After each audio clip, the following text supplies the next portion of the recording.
Hello students, আমি সুমনা মণ্ডল।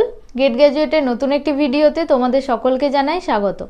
তোমরা যারা Bardhaman university education major subject নিয়ে পড়াশুনো করছো, তাদের পরীক্ষা খুব সামনেই। তোমরা জানো তোমাদের থার্ড সেমিস্টারের পরীক্ষার রুটিন দিয়ে দিয়েছে। তোমাদের পরীক্ষা 7 তারিখ থেকে শুরু হচ্ছে। তো লাস্ট মিনিটে এসে আজকে আমি তোমাদের সুবিধার্থে তোমাদেরকে আমি একটা সাজেশান দিচ্ছি। তোমাদের এডুকেশনে মেজর পেপারের তোমরা জানো যে তোমাদের দুটো আলাদা আলাদা পেপার আছে। তো সেই দুটো পেপার এবং এসএসসির যে পেপারটা আছে সেই পেপারের ওপর এই টোটাল ভিডিওতেই আমি তিনটে পেপারের সাজেশান দিয়ে দেব।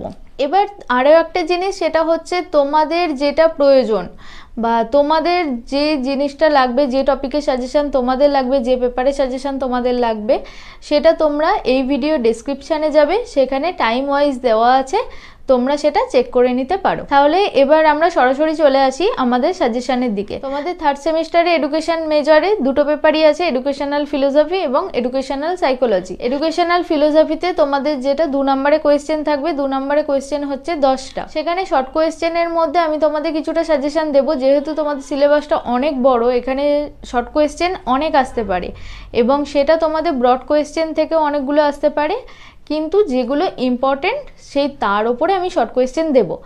আর বড় কোয়েশ্চেন তোমরা যখন করবে, সেই বড় কোয়েশ্চেন থেকেও কিন্তু একাধিক শর্ট কোয়েশ্চেন আসতে পারে। তো 2 নম্বরে কোয়েশ্চেন নিয়ে আলোচনা করা যাক। প্রথমেই যেটা বলবো সেটা হচ্ছে 4 জন পশ্চিমী দার্শনিকের নাম তোমরা একটু দেখে যাবে। এরপরে আসি তোমাদের ফার্স্ট ইউনিটেই দেখবে তোমাদের যেটা আছে ভাববাদ, প্রকৃতিবাদ, বাস্তববাদ, প্রয়োগবাদ। এই যে পশ্চিমী দর্শনগুলো নিয়ে, এই দর্শনগুলোর ছোট অর্থে বৈশিষ্ট্য, লক্ষ্য, ধারণা এবং শিক্ষাগত গুরুত্ব দুটো করে দেখে গেলেই হবে। তাহলে কি বললাম, যে ভাববাদের ধারণা, ভাববাদের বৈশিষ্ট্য, ভাববাদের লক্ষ্য কী, ভাববাদের শিক্ষাগত গুরুত্ব কী এবং ভাববাদী কয়েকজন দার্শনিকের নাম। ঠিক তেমনই তোমরা প্রকৃতিবাদের ধারণা, প্রকৃতিবাদের লক্ষ্য, প্রকৃতিবাদের বৈশিষ্ট্য, প্রকৃতিবাদের শিক্ষাগত গুরুত্ব এবং কয়েকজন দার্শনিকের নাম। ঠিক সেরকমভাবে বাস্তববাদ এবং প্রয়োগবাদ এই দুটো টপিকের ওপরেও ধারণা, লক্ষ্য, বৈশিষ্ট্য, শিক্ষাগত গুরুত্ব আর হচ্ছে দার্শনিকের নাম, পুরো এই জিনিসটা তোমরা দুটো করে মোটামুটি একটু দেখে যাবে। নেক্সট চলে আসি, যেটা বলবো সেটা হচ্ছে কোন দার্শনিক স্কুলটি বাস্তব অভিজ্ঞতার ওপর বেশি গুরুত্ব দেয়, অথবা এটাও করতে পারো প্রয়োগবাদী চিন্তাধারার শিক্ষা পদ্ধতিতে দুটি ব্যবহার উল্লেখ করো। তাহলে কি বললাম, যে প্রয়োগবাদী চিন্তাধারার শিক্ষা পদ্ধতিতে দুটি ব্যবহার উল্লেখ করো। নেক্সট কোয়েশ্চেন আসছি, শিক্ষাবিদ রুশো কেন প্রকৃতি শিক্ষক নামে পরিচিত? রুশোর নেতিবাচক শিক্ষা বলতে তোমরা কি বোঝো? এরপরে যে কোয়েশ্চেন সেটা হচ্ছে পেত্রালস্কির শিক্ষা ভাবনা কী ছিল। মানে পেত্রালস্কি তোমাদের বিভিন্ন মনোবিদ সম্পর্কে জানতে হবে। তো সেখানে আমি যেটা দিয়েছি যে পেত্রালস্কির শিক্ষা ভাবনা কী ছিল, সিলেবারিজ পদ্ধতি বলতে কি বোঝো, কিন্ডারগার্টেনের প্রবর্তককে, ইহার অর্থ ব্যাখ্যা করো। জন ডিউইয়ের লার্নিং বাই ডুইং ধারণাটি বলতে তোমরা কি বোঝো। মন্তেশ্বরী যে শিক্ষা পদ্ধতি আছে, মন্তেশ্বরী পদ্ধতির দুটি বৈশিষ্ট্য লেখো। এখানে তোমরা ডাইডেক্টিক অপারেটরসটাও ভালোভাবে দেখে যাবে। এরপরে যেটা আসি সেটা হচ্ছে গণতন্ত্রের জন্য শিক্ষার গুরুত্ব কী, জাতীয় সংহতির জন্য শিক্ষা কেন জরুরি, সামাজিক ঐক্য স্থাপনে জাতীয় সংহতির জন্য শিক্ষা কিভাবে সাহায্য করে থাকে, শান্তির জন্য শিক্ষার দুটি বৈশিষ্ট্য উল্লেখ করো, শিক্ষায় অবসর এবং বিনোদনের ভূমিকা কী, শিক্ষা কিভাবে বিভিন্ন শ্রেণী বা গোষ্ঠীর মধ্যে সাম্য প্রতিষ্ঠা করতে সাহায্য করে থাকে। আরও একটা লাস্ট কোয়েশ্চেন, সেটা হচ্ছে প্রান্তিক জনগোষ্ঠীর উন্নয়নে শিক্ষার গুরুত্ব আলোচনা করো। তাহলে তোমাদের 2 নম্বরের আমি মোটামুটি তোমাদের 18 থেকে 20টা কোয়েশ্চেন এখানে দিয়েছি। এই কোয়েশ্চেনগুলো তোমরা রেডি করতে পারো। এখান থেকে আশা করা যায় যে শর্ট কোয়েশ্চেন তোমরা কমন পেয়ে যাবে। এরপর চলে আসি 5 এবং 10 কোয়েশ্চেনের মধ্যে। 5 এবং 10 যে কোয়েশ্চেনগুলো আসবে সেগুলো আমি একসাথেই তোমাদের দিয়েছি, কারণ তোমরা জানো যে তোমাদের কোয়েশ্চেনটাই আসে পার্টে পার্টে আসে। 10 যদি কোয়েশ্চেন হয় সেখানে তোমাদের 5+5-এও আসতে পারে, 6+4-এও আসতে পারে। তো এইভাবে পার্টে পার্টে কোয়েশ্চেন আসে, সেই জন্য 5 এবং 10 মিলিয়ে আমি একটাই সাজেশান তোমাদের জন্য রেডি করেছি। যদি তোমাদের 5 কোয়েশ্চেন 10 চলে আসে, মানে যেটা 5 মতো লেখার ছোট, তো সেখানে তোমরা কিছু পয়েন্ট বাড়িয়ে সেটা 10-এ নিয়ে যাবে। আর 10-এর কোয়েশ্চেন 5-এ এলে সুবিধা, তোমরা মোটামুটি একটু নিজেদের মতো পয়েন্ট কমিয়ে দিয়ে সেটা ছোট করে লিখে দেবে। প্রথমেই যেটা 5-এর এবং 10-এর কোয়েশ্চেনের মধ্যে আমি আনবো সেটা হচ্ছে আধুনিক শিক্ষা ব্যবস্থায় পশ্চিমী দর্শনের প্রয়োগ বিশ্লেষণ করো। এটা তোমরা 5-এ রেডি করবে, মানে পশ্চিমী দর্শনের যে শিক্ষাগত গুরুত্ব বা শিক্ষাক্ষেত্রের প্রয়োগ সেই সম্পর্কে একটা আলোচনা। নেক্সট যেটা ইম্পর্টেন্ট কোয়েশ্চেন সেটা হচ্ছে ভাববাদী দর্শন ও শিক্ষা বলতে কি বোঝো। ভাববাদী শিক্ষার লক্ষ্য অনুসারে শিক্ষার বৈশিষ্ট্য, পাঠ্যক্রম, শিক্ষক, মূল্যায়ন পদ্ধতির ব্যাখ্যা করো। বা ভাববাদী দর্শনের যে বৈশিষ্ট্য বা মূলনীতিগুলি আলোচনা করো, এইভাবেও কোয়েশ্চেন আসতে পারে। তাহলে মূলনীতি বা বৈশিষ্ট্য যদি বলে আলোচনা করো, সেখানে তুমি এগুলোই লিখতে পারো, শিক্ষার লক্ষ্য, পাঠ্যক্রম, শিক্ষক, মূল্যায়ন পদ্ধতি ইত্যাদি যাবতীয় জিনিসটা তোমাকে এখানে ব্যাখ্যা করতে হবে। এবং এর সাথে করবে শিক্ষাক্ষেত্রে ভাববাদী দর্শনের প্রভাব আলোচনা করো। এক্ষেত্রে আমি আরও একটা কথা বলে রাখি তোমাদের, তোমরা যারা এডুকেশনের স্টুডেন্ট তোমরা জানো যে তোমাদের শিক্ষাগত প্রভাব সব ক্ষেত্রেই একটা লিখতে হয়, এটা ভীষণভাবে উল্লেখযোগ্য। তো কোনো টপিকে আমি যদি শিক্ষাগত প্রভাব নাও বলি, তোমরা কিন্তু টপিকের ওপর শিক্ষাগত প্রভাব অবশ্যই দেখে যাবে। এরপর আসি প্রয়োগবাদী দর্শনে। প্রয়োগবাদী দর্শন এবং শিক্ষার সম্পর্কে আলোচনা করো। শিক্ষাক্ষেত্রে প্রয়োগবাদী দর্শনের গুরুত্ব লেখো। নেক্সট কোয়েশ্চেন হচ্ছে প্রকৃতিবাদী দর্শনের বৈশিষ্ট্য সমূহ আলোচনা করো, শিক্ষাক্ষেত্রে গুরুত্ব ব্যাখ্যা করো। এরপরে যেটা সেটা হচ্ছে শিক্ষাক্ষেত্রে রুশোর শিক্ষা চিন্তার অবদান আলোচনা করো। তো রুশো একটা ইম্পর্টেন্ট টপিক তোমাদের জন্য। সাথে সাথে যেটা সেটা হচ্ছে মন্তেশ্বরী শিক্ষা পদ্ধতি বলতে কি বোঝো। মন্তেশ্বরী শিক্ষা পদ্ধতির সংক্ষিপ্ত বর্ণনা দাও। কিন্ডারগার্টেন ও মন্তেশ্বরী শিক্ষা পদ্ধতির সাদৃশ্য ও বৈসাদৃশ্য আলোচনা করো। বা তুমি এটাও করে যেতে পারো যে কিন্ডারগার্টেন এবং মন্তেশ্বরী পদ্ধতি তুলনামূলক একটা আলোচনা। তুলনামূলক যদি আলোচনা হয় তাহলে সেটা সাদৃশ্য এবং বৈসাদৃশ্য দুটো অর্থেই তুমি আলোচনা করতে পারো। এরপরে যেটা সেটা হচ্ছে পরীক্ষা বিদ্যালয়ের স্থপতিকে এবং শিক্ষা সম্পর্কে তার ধারণা ব্যক্ত করো। বা কি করতে পারো এক্ষেত্রে শিক্ষার লক্ষ্য বা পদ্ধতি সম্পর্কে আলোচনা করো। তাহলে পরীক্ষা বিদ্যালয়ের যিনি স্থপতি তারই শিক্ষা পদ্ধতি সম্পর্কে আলোচনা করতে বলা হয়েছে, মানে জন ডিউই এর শিক্ষা পদ্ধতি সম্পর্কে এখানে জানতে চাওয়া হয়েছে। এরপরে যেটা কোয়েশ্চেন সেটা হচ্ছে আন্তর্জাতিকতা বোধ বলতে কি বোঝো। শিক্ষার দ্বারা আন্তর্জাতিকতা বোধ কিভাবে তৈরি করা হয়। শান্তির জন্য শিক্ষা বলতে কি বোঝো, ইহার গুরুত্ব আলোচনা করো। জাতীয় সংহতি বলতে কি বোঝো, জাতীয় সংহতি ও শিক্ষার মধ্যে সম্পর্ক আলোচনা করো। গণতন্ত্রের একটি উপযুক্ত সংজ্ঞা দাও। শিক্ষার্থীদের মধ্যে গণতান্ত্রিক দৃষ্টিভঙ্গি উন্নয়নের জন্য শিক্ষার ভূমিকা কি সেই সম্পর্কে একটি আলোচনা। এবং লাস্ট কোয়েশ্চেন সেটা হচ্ছে অবসর যাপনে শিক্ষার প্রয়োজনীয়তা সপক্ষে তোমার যুক্তি দাও।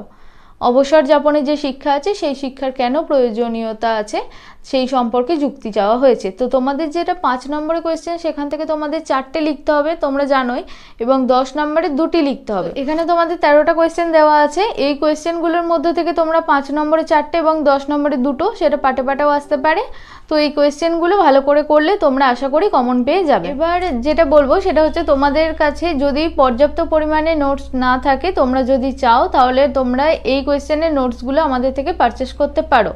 আবার যদি চাও যে শর্ট কোয়েশ্চেন নিতে তাহলে তোমরা শর্ট কোয়েশ্চেনও করতে পারো, ব্রড কোয়েশ্চেন করতে পারো, একসাথে করতে পারো, সেটা তোমাদের ইচ্ছা। এবার চলে আসি আমাদের সেকেন্ড পেপার হচ্ছে এডুকেশনাল সাইকোলজি। তোমরা জানো এখানেও ঠিক সেম প্যাটার্নে তোমাদের পরীক্ষা হবে। এবার এডুকেশনাল সাইকোলজির 2 মার্কসের কোয়েশ্চেন আমরা চলে আসি। প্রথমেই যেটা হচ্ছে সেটা হচ্ছে ইন্টেলিজেন্স বা বুদ্ধিমত্তা বলতে কি বোঝো। এই যে ইন্টেলিজেন্সের তোমরা সংজ্ঞা করবে, 2টি বৈশিষ্ট্য করবে এবং শিক্ষাক্ষেত্রে বুদ্ধির যে গুরুত্ব 2টি তোমরা দেখে যাবে। তাহলে বুদ্ধিমত্তার ক্ষেত্রে তোমাদের কি বললাম, সংজ্ঞা বলেছি, 2টি বৈশিষ্ট্য বলেছি এবং 2টি কাজ বলেছি বা শিক্ষাগত গুরুত্ব বলেছি। এবার যেটা বলবো 2 নম্বর কোয়েশ্চেন সেটা হচ্ছে দ্বি উপাদান তত্ত্বের উদ্ভাবক কে। দ্বি উপাদান তত্ত্বের উপাদান 2টি কি, মানে দ্বি উপাদান তত্ত্বে যে 2টি উপাদান আছে সেই উপাদান 2টি সম্পর্কে সংক্ষেপে তুমি আলোচনা করবে। এবার 3 নম্বর কোয়েশ্চেন হচ্ছে গিলফোর্ডের মতে ধীশক্তির 3টি মাত্রা কি। 4-এ আসি। 4 নম্বর কোয়েশ্চেনে হচ্ছে মৌখিক, অমৌখিক এবং কর্ম ক্ষমতা নির্ভর 2টি বুদ্ধির 2টি টেস্টের নাম লেখো। তাহলে মৌখিক, অমৌখিক এবং কর্ম ক্ষমতা নির্ভর বুদ্ধির 2টি টেস্টের নাম তোমরা অবশ্যই দেখে যাবে। সৃজনশীলতা বলতে কি বোঝো। সৃজনশীলতার 2টি বৈশিষ্ট্য দেখবে। ব্যক্তিত্বের সংজ্ঞা উল্লেখ করো। নেক্সট কোয়েশ্চেনে আসছি ব্যক্তি সত্তার দুটি উপাদান লেখো এবং তার পরের কোয়েশ্চেন হচ্ছে ব্যক্তিত্ব এবং চরিত্র, এই ব্যক্তিত্ব এবং চরিত্রের মধ্যে একটি সম্পর্ক নিরূপণ করো বা যদি কোনো সম্পর্ক থেকে থাকে সেটা কি, এভাবেও কোয়েশ্চেন আসে। তাহলে ব্যক্তিত্ব আর চরিত্রের মধ্যে যে সম্পর্ক সেটা সম্পর্কে লিখতে হবে। এরপরে যেটা সেটা হচ্ছে আলপটের মধ্যে সংলক্ষণে শ্রেণীবিভাগ করো, মানে সংলক্ষণের যে শ্রেণীবিভাগ আছে মনোবিদ আলপটের মধ্যে সেটা লিখতে হবে। এরপরে 10 নম্বর কোয়েশ্চেন সেটা হচ্ছে ব্যক্তিত্ব পরিমাপের দুটি পদ্ধতি লেখো। 11তে আসি স্মৃতি সংকেতায়ন বলতে কি বোঝো।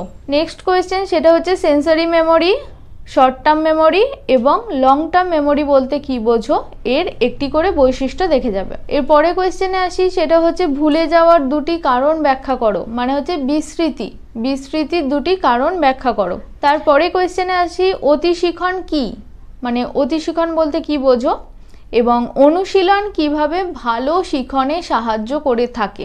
নেক্সট কোয়েশ্চেনে আসি সেটা হচ্ছে স্ক্যাফোল্ডিং বলতে কি বোঝো।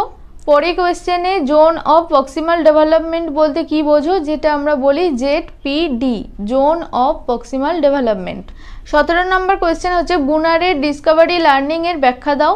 18 নম্বর কোয়েশ্চেন পিয়াজের কগনিটিভ ডেভেলপমেন্ট থিওরির কটি পর্যায় কি কি। এখানে তোমাদের 18টা মতোই কোয়েশ্চেন দেওয়া আছে, যেটা তোমাদের ফার্স্ট পেপারেও আমি দিয়েছিলাম। তো বলি এখানে তোমাদের যে টপিক আছে বা যে ইউনিটগুলো আছে সেই ইউনিটগুলো অনেক বড় বা বিস্তৃত। এখানে তোমাদের শর্ট কোয়েশ্চেন অনেক আসতে পারে এবং যেখান থেকে খুশি আসতে পারে। আমি কিন্তু ইম্পর্টেন্ট যেগুলো তার উপরে দাঁড় করিয়ে একটি সাজেশন তোমাদের দিয়েছি। এবার তোমরা যখন বড় কোয়েশ্চেনগুলো রেডি করবে, সেই বড় কোয়েশ্চেনগুলো রেডি করার সময় অবশ্যই গুরুত্বপূর্ণ জিনিসগুলো একটু ভালো করে দেখে নেবে, সেখান থেকেও কিন্তু শর্ট কোয়েশ্চেন আসতে পারে। এবার আসি 5 এবং 10 নম্বরের যে বড় কোয়েশ্চেন আছে সেই বড় কোয়েশ্চেনে এখানেও আমি 5 এবং 10-এর একটাই সাজেশান করেছি, কোনো আলাদাভাবে সাজেশান করিনি। এখানে তোমাদের মোটামুটি ওই 13-14টা মতো কোয়েশ্চেন আছে, সেখান থেকে তোমাদের এসে যাওয়ার চান্স আছে। তো প্রথমেই যেটা সেটা হচ্ছে বুদ্ধির বৈশিষ্ট্য আলোচনা করো, শিক্ষাক্ষেত্রে বুদ্ধির গুরুত্বপূর্ণ দিকগুলির গুরুত্ব ব্যক্ত করো। পরে কোয়েশ্চেন হচ্ছে স্পিয়ারম্যানের দ্বি উপাদান তত্ত্বের ব্যাখ্যা করো, শিক্ষাগত গুরুত্ব সম্পর্কে আলোচনা করো। এবার স্পিয়ারম্যানের যে দ্বি উপাদান তত্ত্বটা, এটা কিন্তু ইম্পর্টেন্ট, তোমরা কিন্তু খুব ভালোভাবে দেখে যাবে। স্পিয়ারম্যান আছে, থার্স্টন আছে, গিলফোর্ড আছে, তার মধ্যে থেকে গিলফোর্ডকে যদি তোমরা একটু গুরুত্ব কমও দাও সেক্ষেত্রে কোনো অসুবিধা নেই, তবে আমার মতে স্পিয়ারম্যানটা ভালো করে দেখে যাবে, থার্স্টনটাও দেখে যাবে। এবার স্পিয়ারম্যানের যে তত্ত্ব সেটা খুব ভালো করে যদি ব্যাখ্যা আসে, চিত্রটা অঙ্কন করবে অবশ্যই, তার একটু ব্যাখ্যা দেবে, যে দুটো উপাদান আছে সেই উপাদান সম্পর্কে লিখবে এবং শিক্ষাগত গুরুত্ব তার আলোচনা করবে। এরপরে আসি থার্স্টনের দলগত উপাদান তত্ত্বের ব্যাখ্যা করো, ঠিক একইভাবে করবে। এরপরে হচ্ছে বুদ্ধির অভিজ্ঞার প্রয়োজনীয়তা লেখো, এটা তোমরা 5-এ রেডি করবে। এটুকু বলতে পারি যে বুদ্ধির অভিজ্ঞার প্রয়োজনীয়তা যদি আসে তোমাদের 5-এই আসবে। নেক্সট যেটা সেটা হচ্ছে সৃজনশীলতার সংজ্ঞা দাও, সৃজনশীলতার বৈশিষ্ট্য বা স্বরূপ আলোচনা করো।